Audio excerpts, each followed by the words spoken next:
The Last Journey is Sweden's entry for Best International Film at the 2025 Oscars. I'm here with directors Filip Hammar and Fredrik Wilkingsson, and it's a personal story because, Philip, this is a documentary about a big trip you wanted to take with your 80-year-old father. How did you know this had to be a film? Well, I didn't know that at all. As you point out, I mean, first it was just a trip without cameras. That was what I planned. But then I spoke to Fredrik, and we've been friends forever. And we just talked about this trip, and Fredrik knows my dad since way back. But then for some reason, I don't really remember why, but we started talking about maybe this also could be turned into a pretty good film. So But it's not also any old trip. This is like Philip wanted to take this trip with his father because his father, after retirement, went into a depression and just basically sits at home. So Philip thought that this trip, going through Europe to the south of France, going to places they've always gone to that Philip's dad cherishes, maybe that could give him the spark of life back. It was almost like an experiment. And when Philip started talking to me about that, it felt cinematic. Philip wanted to buy an old car. He found some old audio tapes that they had, like an audio diary from the 80s. I started listening to that. There were several cinematic elements that felt, if we can film this without getting in the way of Philip's dad's experience, maybe there is something that's relatable there. Yeah, it's like three people in the film, but the actually the car and the country is just as important, and my mom as well. So it's that was the start of it. And talk about, pulling everything together, and because your dad wasn't really on board for this. I mean, he didn't seem that excited, and you were really pushing him, like, come on, Dad, and then the first day accident happens, and it really puts a setback in everything. What was it like for you just trying to convince him to go on this journey with you?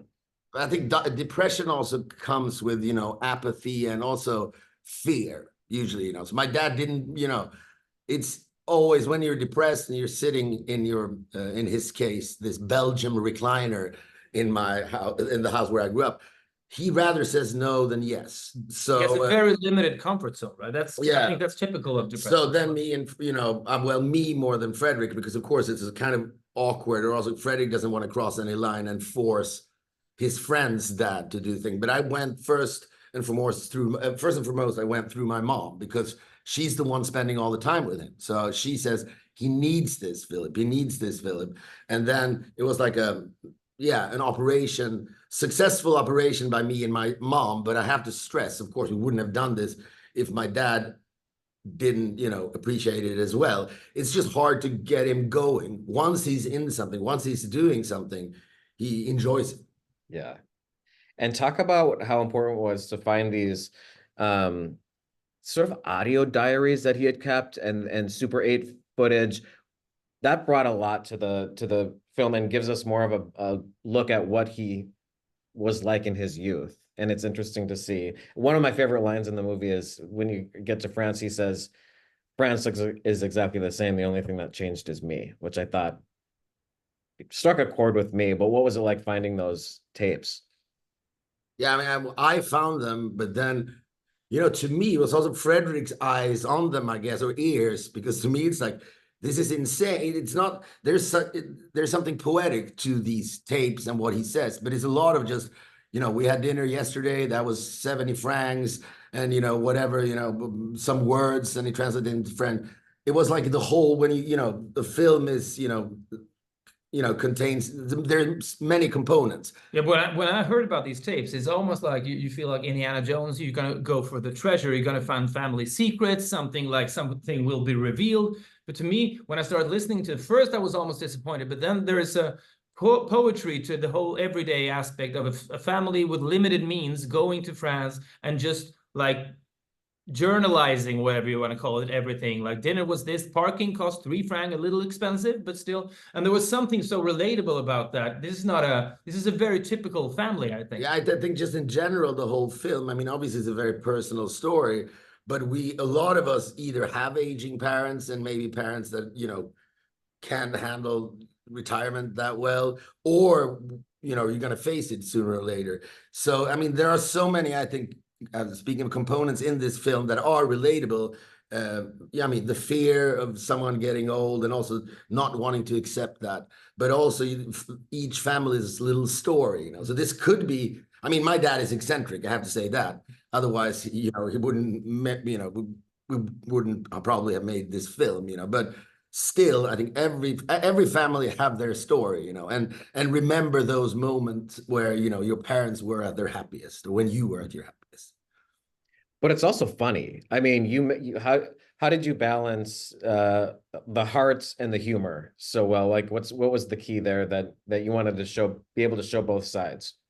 I think it was for us very important to have that. Sometimes even in the same scene, there will be laughter and there will be almost like tears, or at least strong emotions.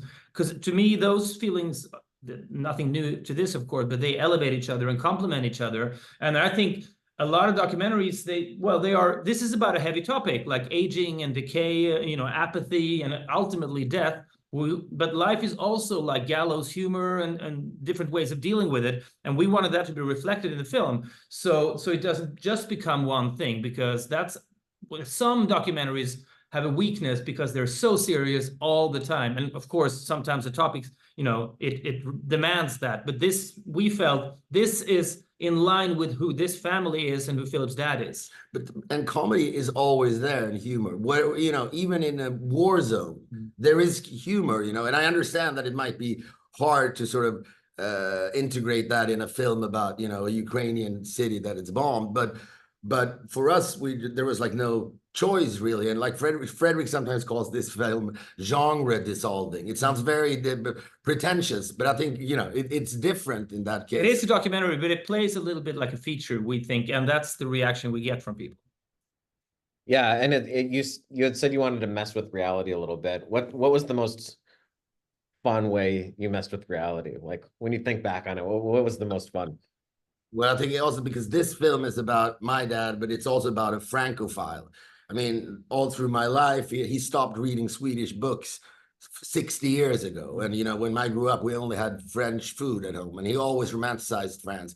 But we wanted to do, we wanted him to find his spark for life again by sort of re-experiencing stuff he has loved experiencing his life, but those things had to be different than, I had dinner at the sunset at a beach, no. But my dad, for instance, he romanticizes, traffic jams and how French people scream at each other in traffic, road rage, whatever. So we decided, like, okay, maybe it would be fun to stage one of these, situations of a fight just on the street. Me and my dad are sitting at a restaurant, and then people start fighting with each other, like with a French temper. One's just light up a cigarette, and all of that. The audience knows that that's staged, but it is for the purpose of him being smiling, being reminded of things that have made life worth living for him. So we felt, if we're honest to the audience, this is what we do for him, then it's fine to stage a lot of things. I mean, our favorite filmmaker is Herzog. When it comes to his documentaries, he's very open about, okay, this is a staged thing. I mean, the movie The Act of Killing is basically one big staging. So to us, that's not a problem at all. And we felt it elevated the story. But also whatever it takes to make my dad happy, And I think so. This is almost, to me, it's like, oh, this is a new form of therapy. You stage things. I mean, there are even elderly homes I read now in Denmark where, they just try to, people suffer from dementia, where they put, stuff from their past, or they like create maybe the garage of where they lived and so forth. So it's something about it, because that was probably my dad's happiest moment. And it might sound weird and ridiculous, but he really loves, the French temper in traffic. Not everyone does. And what did you think of the film? What did your parents think of the film when they saw it? I asked Filip 2 weeks before the premiere, I said, you have shown the film to your parents now, right? And I hear when he starts formulating a white lie, it becomes like a word salad from him. Like he starts evading the topic. So I just called. Because we're friends, that. Yeah. So I called Phil's mom and I said, has he shown the film? No. So I just took my laptop, drove for 2 hours from Stockholm to this small town, showed it to them. And it was beautiful because they just turned to me after 90 minutes and said, wow, this really has class. Because I think they were surprised by maybe the ambition of it and the bigness of it. And we wanted it to look cinematic and beautiful and a lot of music. And so it was very comforting for us that they both loved it. Because this is a celebration. I mean, not only to my dad, but it's a celebration to, everyday people, all the heroes that are out there. In my case, my dad is a teacher, you know, they could have any job.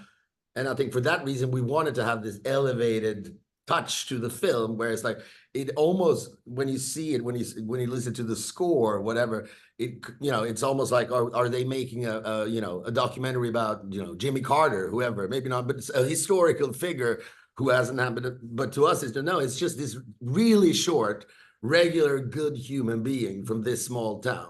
But he could be a lot of people. And that I think also people can relate to. You start thinking about the, you know, it doesn't have to be your dad or your mom, but people that have been nice to you and meant something to you. Yeah. Well, Philip and Fredrik, congratulations. It's such a funny and moving movie, and good luck with everything. And thanks for chatting with Gold Derby today. Thank you very Thanks much. a lot.